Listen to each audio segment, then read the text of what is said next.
अब मजा आएगा तुम लोगों को पढ़ने में। आ जाओ। क्या जितने भी एलएलपी होंगे उनका भारत में एक रजिस्टर्ड ऑफिस होना जरूरी है?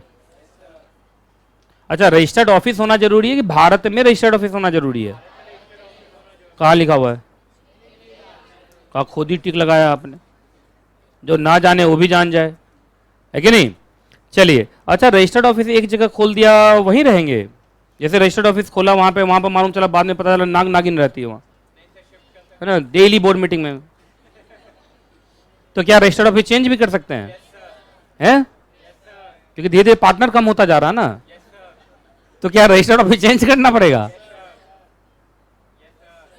जी, चेंज करना कर लीजिए, कोई दिक्कत नहीं है। कौन सा रूल लगेगा? बस जब भी चेंज करना है कौन सा फॉर्म किसको फाइल कीजिए कितने दिन में, बस इतना ही। अच्छा, कंपनीज एक्ट में रजिस्टर्ड ऑफिस चेंज करते हैं कौन सा फॉर्म जाता है?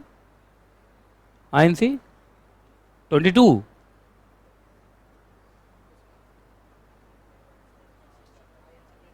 बेचारा वही सही बोला है बस, बाकी सब लोग तो ऐसे ही बैठे हुए हैं मतलब कोई रिवीजन नहीं तुम लोग का है, करो कोई बात नहीं। सीएस का यही जुनून, जून दिसंबर फिर से जून, करो तुम लोग, मतलब कोई रिवीजन नहीं चल रहा तुम लोग का। मैं गुस्सा होना चाह रहा हूं, गुस्सा आ नहीं रहा है, अब मैं क्या करूं? मैं डबल फेस तो हूं नहीं कि अपने जबरदस्ती गुस्सा ले आऊं, लेकिन मैं अंदर से चाह रहा हूं, मेरा इंटेलिजेंस कह रहा है कि गुस्सा हो जाओ तुम अभी, एक दो को तो पीट ही डालो आज। एक दो को जब पीटता देखेगा बच्चा तो बाकी बच्चा पढ़ना स्टार्ट करेगा, लेकिन पता नहीं गुस्सा आ नहीं रहा है। कुछ करो जिससे मुझे गुस्सा आए। अभी करते, आ रहा हूं आपके पास। नहीं नहीं, छोड़ दो छोड़ दो।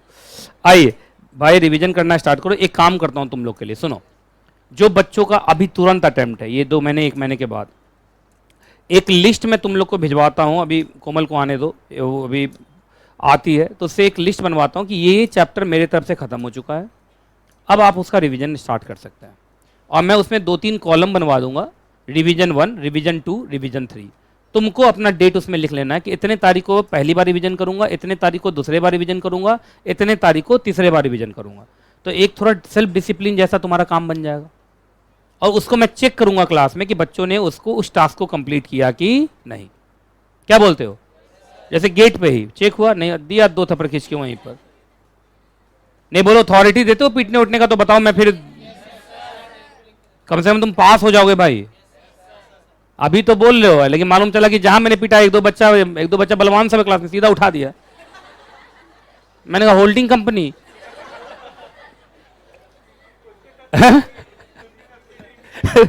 तो क्योंकि वो कहानी खत्म हो गया जहां लड़कियां कमजोर थी, आजकल लड़कियां से भी बुलडोजर टाइप की हैं, फूक देगी मैं उड़ जाऊंगा। तो पहले बोलो अगर पीट पाट डालने का है प्रोग्राम तो बोलो, फिर मैं तुमसे पढ़वा लूं, क्योंकि मैंने बचपन में बहुत मार खाया, उसका बदला लेना चाहता हूं मैं। अच्छा, ये बच्ची नहीं बोलना चाह रही है? यस सर, पक्का? अच्छा अच्छा, तब ठीक है। मुझे लगा वो अंदर से बोल भाई को बुला लूंगी, पिटवा दूंगी, स्कॉर्पियो में आएगा, फॉर्चूनर लेके आएगा, है ना? है? चलिए खैर जो भी है, लेकिन मेरा मानना आप डिसिप्लिन हो जाइए प्लीज। अगर आप अब भी डिसिप्लिन नहीं होंगे, देखो मैं कुछ नहीं कर पाऊंगा। आप समझिए, मैं सिर्फ पढ़ा सकता हूं, है ना? आपको पढ़ के एग्जाम तो खुद देना पड़ेगा। बहुत सारे बच्चे यहाँ से पास होते हैं, रैंक होल्डर बनते हैं, मेरे पास आते हैं मिठाई लेके, सर आपकी वजह से। मैंने कहा मेरे वजह से कुछ नहीं, मेरे वजह से होता तो सब पास कर जाता। हाँ, मैं तो सबको एक जैसा ही पढ़ाता हूँ, एक ही बुक होता है, एक ही क्लासरूम होता है, पर उसमें से कुछ बच्चे पास होते हैं, कुछ फेल हो जाते हैं, तो कहीं ना कहीं उस बच्चे की पर्सनल मेहनत में सब कुछ। सही बोल रहा हूँ कि नहीं बोल रहा? मैं हमेशा बच्चों को क्रेडिट देता हूँ कि नहीं, तो इसलिए क्रेडिट अगर तुमको लेना तो मेहनत करना पड़ेगा। दुनिया का कोई भी टीचर घोल के नहीं पिला सकता है। सही बोल रहा हूँ कि नहीं बोल रहा हूँ? तो प्लीज पढ़ना स्टार्ट कीजिए, है ना? कुछ बच्चे जो अगले अटेम्प्ट वाले हैं, नहीं चाहिए मोटिवेशन, पढ़ाइए चुपचाप, क्योंकि हमें तो बाद में दीजिएगा, है ना? जो बच्चा अगले अटेम्प्ट का तो हनीमून पीरियड में चल रहा है। आइए, एलएलपी फॉर्म 15 के साथ अटैचमेंट बोलो भाई। सीधा ऑल डीपी का क्या चाहिए? कंसेंट लेटर कि हम रजिस्टर्ड ऑफिस चेंज करना चाहते हैं। सारे क्रेडिटर्स का क्या चाहिए? Consent letter. अच्छा, क्रेडिटर्स का क्यों चाहिए? पहले रजिस्टर्ड ऑफिस हमारे दिल्ली में था, दिल्ली में सबसे लोन लेके भागे त्रिपुरा। कहां भागे? त्रिपुरा के एक पहाड़ पर रजिस्टर्ड ऑफिस ले गए। अब बेचारा क्रेडिटर चढ़ ही नहीं पा रहा है वहां पे। तो इसलिए क्रेडिटर से पूछना पड़ेगा। नहीं, अगला BR बोर्ड रेजोल्यूशन, मतलब पार्टनर्स का रेजोल्यूशन, बोर्ड तो क्या ही है। नहीं, एक एडवर्टीजमेंट देना पड़ेगा, तो चोरी चुप के भाग जाओगे या दुनिया को बता के।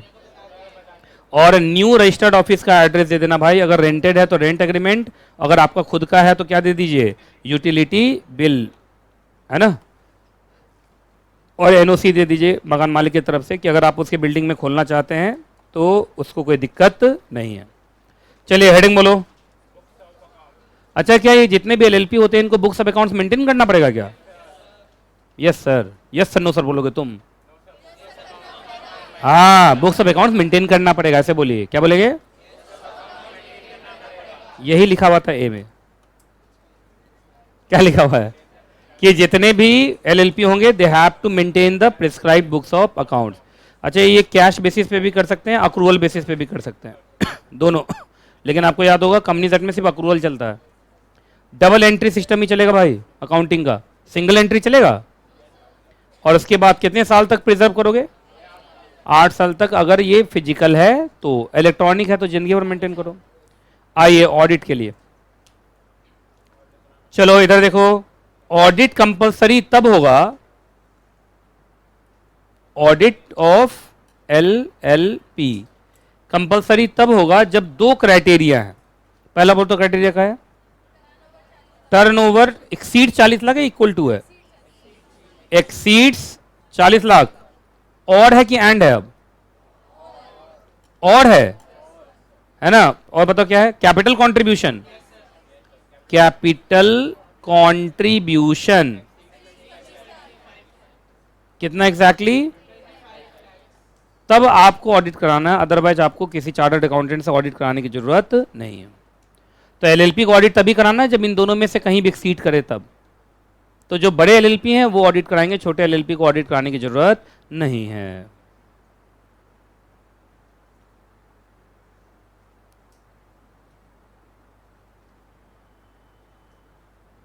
उतार लिया चार्ट? D2H वाले बच्चे पढ़ रहे हो या LLP बना रहे हो बैठ के घर पे?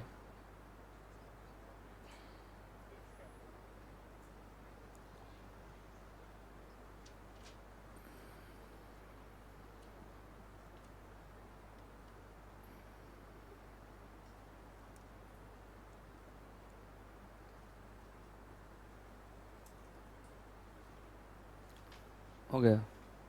चलो किसी बच्चे से उठा के क्वेश्चन पूछ लेता हूँ, बहुत दिन हो गया। नो सर, जो बोला नो सर उसी को पकड़ता हूँ, रुको अभी। ठीक है, चलिए।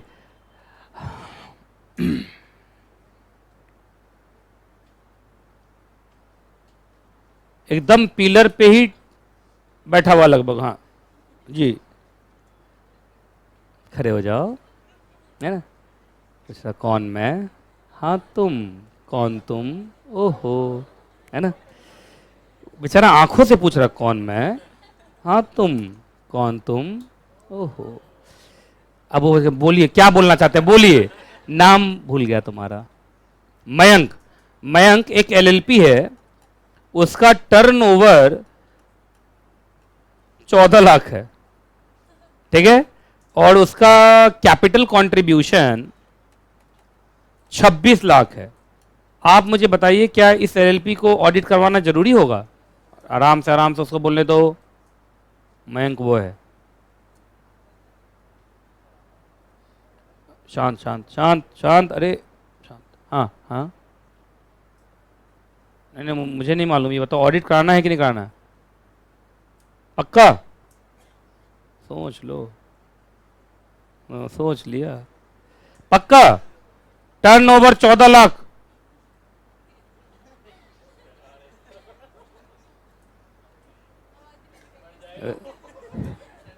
एकदम सही आंसर दिया वो, है ना। देखिए बैठिए, वो मेरे ट्रैप में नहीं फंसा, एक्चुअली और लिखा हुआ है, तो और का मतलब दोनों में से कोई भी क्राइटेरिया एक्सीड कर जाएगा ना तो ऑडिट कराना पड़ जाएगा। तो उसने सिर्फ देख लिया कि एक भी क्राइटेरिया निकल गया तो हो गया काम, क्योंकि और वर्ड है ना। देखो कहीं लिखा होगा और, तो इस पर टिक लगाओ भाई। सबसे इंपॉर्टेंट वर्ड क्या था? और। ठीक, चलिए जी। अब आ जाओ एनुअल फाइलिंग। आइए एनुअल फाइलिंग, एक काम करता हूँ, एनुअल फाइलिंग पे ना चार्ट बनाता हूँ, कैसा रहेगा? बढ़िया रहेगा हैं? हाँ चार्ट से याद हो जाता है। अच्छा ये लो, एनुअल फाइलिंग्स ऑफ LLP। चलिए अच्छा पहले थोड़ा सा पूछ लूँ, अच्छा कितने बच्चे तैयार हैं कि सर आप कंपनी लॉ का पूछा करो हमसे, आप एनुअल फाइलिंग कंपनी लॉ का पूछिए, अभी हम बताएंगे आपको। एक, क्या हो गया, हाथ नीचे क्यों कर लिए?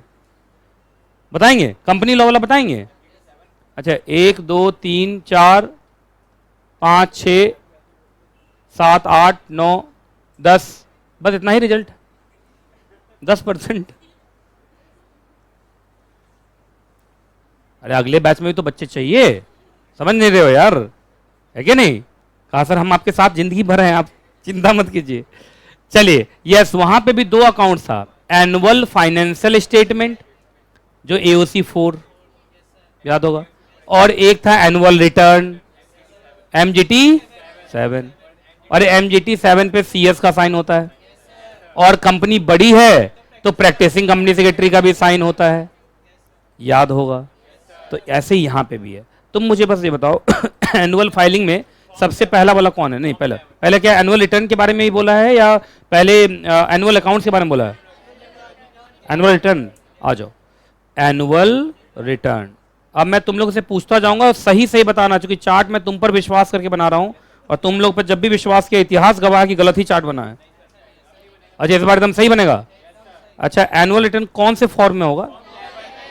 फॉर्म 11। कितने दिन में फाइल हो जाना चाहिए? Filed to ROC within 60 days. कहां से? बर्थडे से? 60 days of closure of financial year. ठीक है जी, ठीक।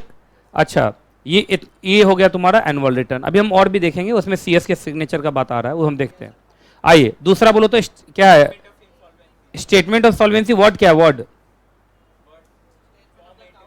स्टेटमेंट ऑफ अकाउंट्स वर्ड क्या है? वर्ड क्या है? Filing of statement of,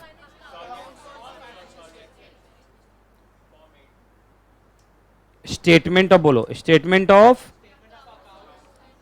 accounts और फाइनेंशियल स्टेटमेंट, इसका एक और नाम है, सॉल्वेंसी वाला कोई होगा।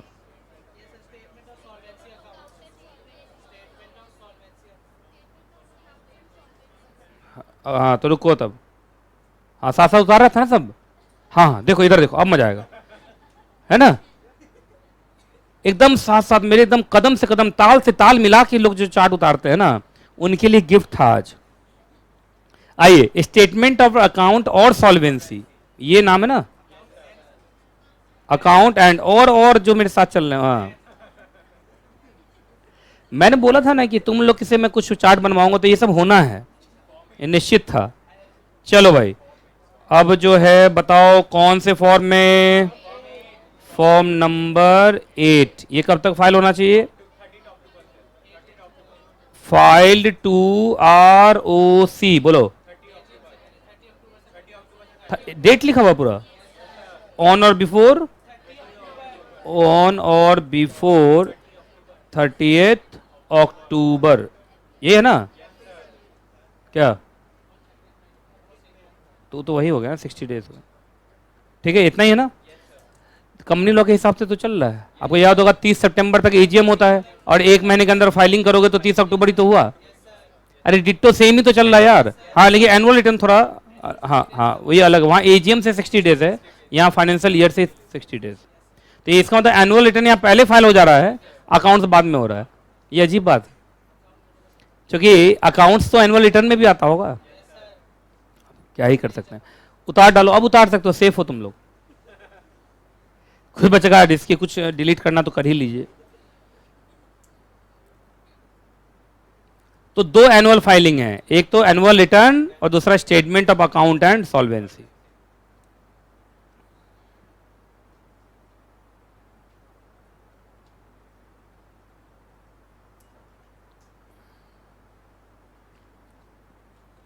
अब मैं मेगा टेस्ट लेने का प्लान बना रहा हूं।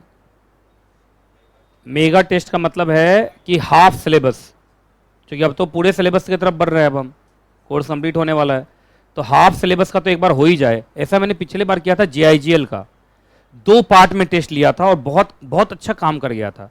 बच्चे सबका JIGL कंप्लीट ही करा दिया था रिवीजन में मैंने। तो बोलो JIGL से शुरू करूं, JIGL half test, half mega, half test, ऐसे मतलब पूरा सिलेबस का आधा एक बार में और आधा एक बार में। कम से कम JIGL तो कंप्लीट कर लो, हैं? बोलो क्या है मर्जी तुम्हारी। ठीक, करता हूं मैं। अब JIGL का करूं या कंपनी लॉ का करूं? मुझे मालूम था। कंपनी लॉ डायरेक्ट एग्जाम में करेंगे, ओह सही बात।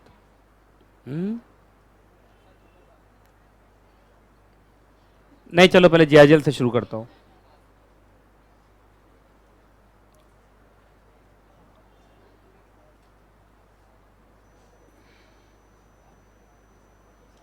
लिख लिया, हटा रहा हूं मैं।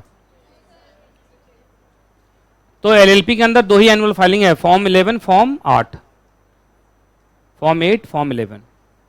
ये अजीब बात है, यहां पहले एनुअल रिटर्न फाइल होता है, बाद में अकाउंट्स। चलिए आगे बढ़े।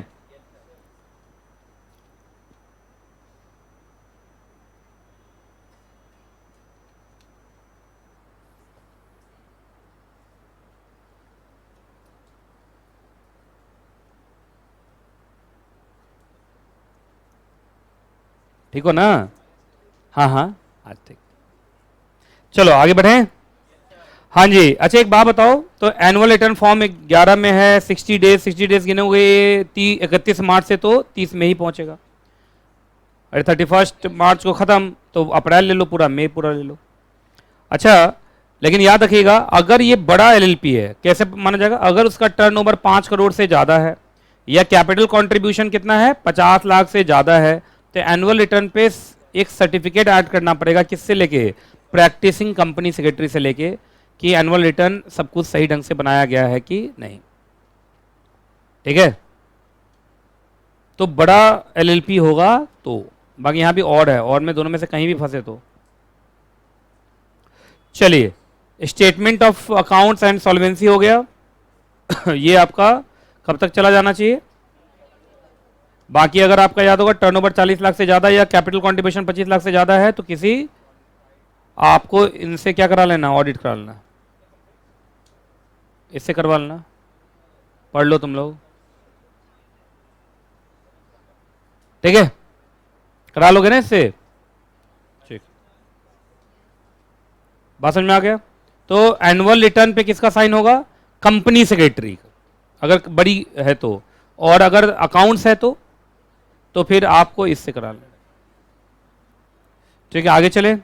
अच्छा एक बात बताइए, अगर ये सारे के सारे फाइलिंग्स नहीं करोगे, जैसे एनुअल रिटर्न फाइल करना है, एनुअल अकाउंट्स फाइल करना है, तो 100 रुपया पर डे पर फॉर्म, पर डे पर फॉर्म, पर डे पर फॉर्म का पेनल्टी लगेगा। कोई दिक्कत, कोई परेशानी, कोई दुख? चलिए, अच्छा एक बात बताओ, अगर तुमने नहीं किया तो ये है पेनल्टी पनिशमेंट। आइए चलिए, सबसे पहले किसके ऊपर लगा है? LLP के ऊपर 25,000 रुपए से लेके 5 लाख रुपए तक का जुर्माना हो सकता है। ठीक है? ठीक, और सिर्फ LLP के ऊपर ही लगेगा या डेजिग्नेटेड पार्टनर पे भी लगेगा? डेजिग्नेटेड पार्टनर के ऊपर 10,000 रुपए से लेके 1 लाख रुपए तक का जुर्माना हो सकता है। समझ में आ गया? तो LLP पे अलग जुर्माना है और डेजिग्नेटेड पार्टनर पे अलग जुर्माना है ना? तो जुर्माना लग सकता है। चलिए आगे, हेडिंग। ये मैं तुम लोग को LLP के बारे में बता चुका था, आपको याद होगा, पार्टनरशिप फर्म में अनलिमिटेड लायबिलिटी होता है, पर ये तो लिमिटेड लायबिलिटी पार्टनरशिप है। यहां तो हर पार्टनर की बस अपनी लायबिलिटी होगी, अपने काम के लिए लायबल होगा। तो वही यहां पे लिखा हुआ है, every partner of LLP is an agent of LLP, मतलब हर पार्टनर LLP का एजेंट है, लेकिन दूसरे पार्टनर का एजेंट नहीं है। ये बहुत इंपॉर्टेंट है, मतलब हर पार्टनर LLP का एजेंट है, पर एक पार्टनर दूसरे पार्टनर का एजेंट नहीं है।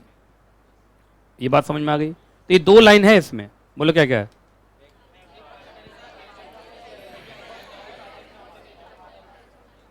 स्टेटमेंट नंबर 1 है ये, स्टेटमेंट नंबर 1 है, स्टेटमेंट नंबर 2 है, दोनों अलग अलग बोलो। हर पार्टनर एलएलपी का एजेंट माना जाएगा, लेकिन हर पार्टनर दूसरे पार्टनर का एजेंट नहीं माना जाएगा। इसका मतलब कोई भी पार्टनर दूसरे पार्टनर की गलती के लिए जिम्मेदार नहीं है। लेकिन पूरे एलएलपी से गलती हो गई है तो सारे ही पार्टनर जिम्मेदार है, लेकिन एक पार्टनर की गलती के लिए दूसरा पार्टनर लाइबल नहीं होगा। याद रखना, एक याद रखिएगा, ऑर्डिनरी कोर्स ऑफ बिजनेस चल रहा है। क्या चल रहा है? Ordinary course of business. तो उसमें अगर कोई गलती होती है तो पूरी एलएलपी गलत मानी जाएगी और एलएलपी पूरा लाइबल होगा, ना कि कोई एक पार्टनर। जैसे बिजनेस करते वक्त लॉस हो गया तो एलएलपी का लॉस, एलएलपी का लॉस, सारे पार्टनर का लॉस। लेकिन कोई एक पार्टनर अपने फ्रॉड करके और तो नुकसान पहुंचाया तो सिर्फ वही पार्टनर लाइबल होगा, बाकी पार्टनर उसके लिए लाइबल नहीं होंगे। हर पार्टनर पर्सनली लाइबल होगा सिर्फ अपने काम के लिए, नॉट फॉर अदर्स। मिला ये सब? चलो, होल्डिंग आउट तुम लोगों को पढ़ाया था, डॉक्ट्रिन ऑफ होल्डिंग आउट। आप मार्केट में रॉन्गफुली रिप्रेजेंट करते हैं, जैसे कि आप पार्टनर हैं एलएलपी के, लेकिन आप उस एलएलपी के पार्टनर नहीं हैं। तो क्या उसके लिए एलएलपी जिम्मेदार होगी या आप खुद जिम्मेदार होंगे? एलएलपी क्यों जिम्मेदार होगी? ऐसे तो मेरा नाम यूज करके कोई भी कुछ करे। बात समझ में आ रही कि नहीं आ रही जो मैं बोल रहा हूं? मालूम चला कोई इंस्टीट्यूट पानीपत में बैठा हुआ है, एनकेजी क्लासेस का बोर्ड लगा दिया और बोर्ड लगा के वहां एडमिशन ले लिया और बाद में बच्चे को नहीं पढ़ाया, तो बच्चा मेरे पर थोड़ी केस करेगा। मुझे कहाँ मालूम कि भाई कौन कहाँ मेरा नाम यूज कर रहा है? मैंने कोई थोड़ी फ्रेंचाइजी दी है उसको। बात समझ में आ रहा है कि नहीं आ रहा है? तो उस बच्चे को केस सिर्फ उन्हीं पर करना पड़ेगा जिन्होंने उनके साथ ऐसा किया है, बस वो लाइबल होंगे। मैं क्यों लाइबल होऊंगा यार? मेरा नाम कौन कहाँ यूज कर रहा है मुझे क्या पता है कि नहीं?